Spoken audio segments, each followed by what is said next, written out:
Bonjour tout le monde, bienvenue sur la chaîne Alcine Gunpla et Figurines. Pour aujourd'hui, une petite présentation de figurines de la marque Star Wars Galaxy of Adventure. Voilà, une gamme de figurines Hasbro, issue tout droit du coup de la licence de l'animé proposé par Disney.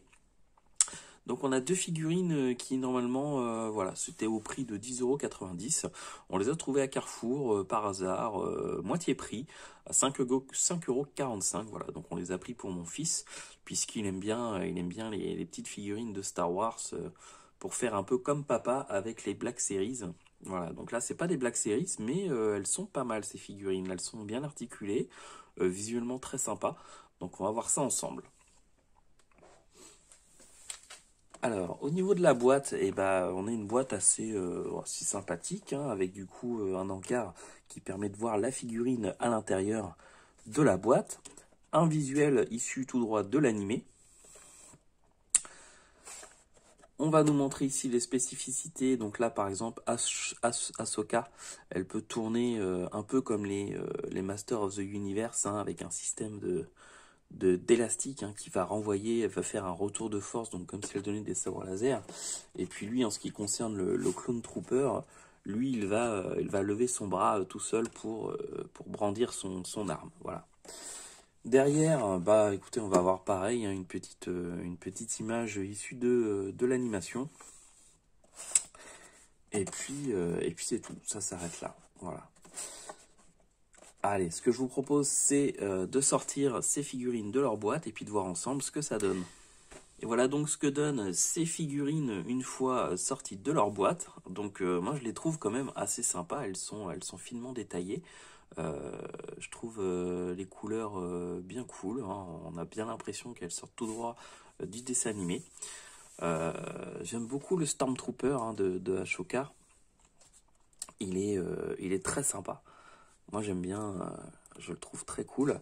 Ahsoka, elle a un petit peu de mal à tenir debout, par contre, elle, au niveau des pieds, ça tient pas génial, on va voir ça après. Lui, le Stormtrooper, nickel, hein, pas de souci particulier. On va regarder un peu au niveau des articulations ce que ça donne. Donc, au niveau de la tête, on a la tête qui pivote un peu dans tous les sens, hein. On peut la tourner, on peut lui faire un 360. Le faire regarder en bas, le faire regarder en haut.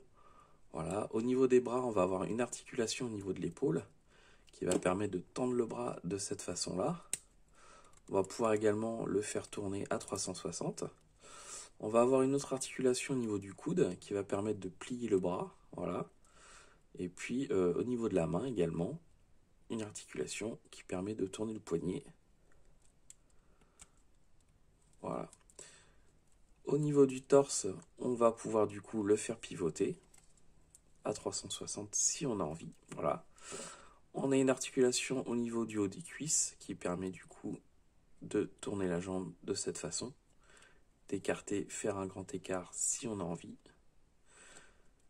Une articulation au niveau du genou qui nous permet de plier la jambe. Et puis enfin une articulation au niveau du pied.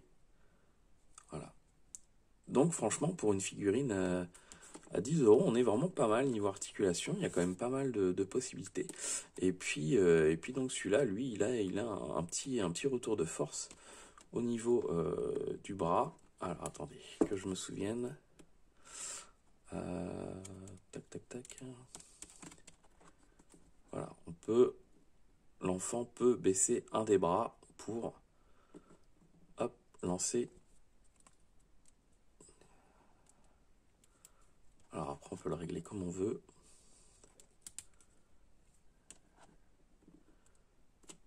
Etc. Donc ça, c'est un peu gadget, hein. On retrouve ça souvent dans les figurines Master of the Universe, hein, les figurines Musclor anciennes, celles des années 90, hein, pas les rééditions d'aujourd'hui. Donc voilà. Pour ce qui est du Stormtrooper,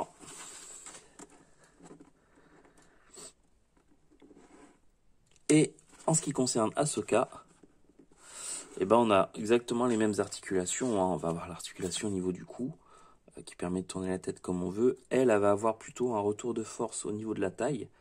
Donc ça va être plutôt comme ça. Voilà.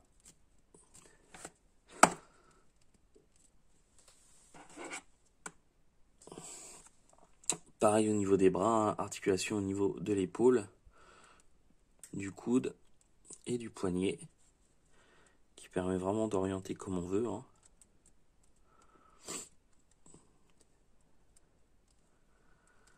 Au niveau des jambes, c'est la même chose, les mêmes articulations, genoux également, et au niveau des pieds aussi.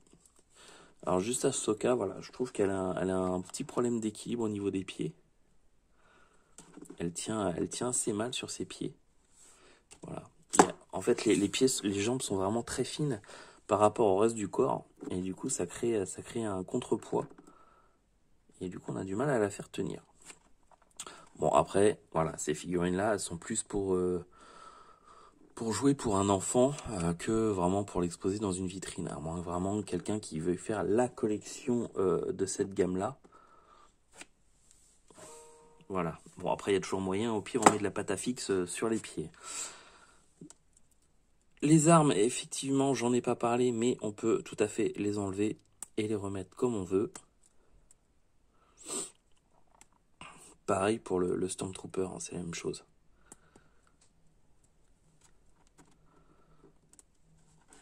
Et voilà. Donc, ouais, une petite gamme de figurines Star Wars que je trouve très sympa.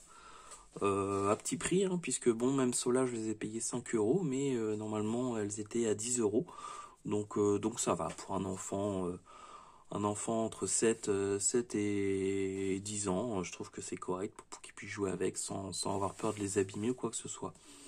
Voilà, bah écoutez, j'espère que cette petite présentation de cette gamme de figurines vous aura plu, qui vous aura permis de vous faire une petite idée dessus. Moi, j'en ai fini pour cette vidéo. Je vous remercie en tout cas d'avoir pris le temps de la regarder. Et puis je vous dis à très bientôt pour une prochaine vidéo. Ciao tout le monde!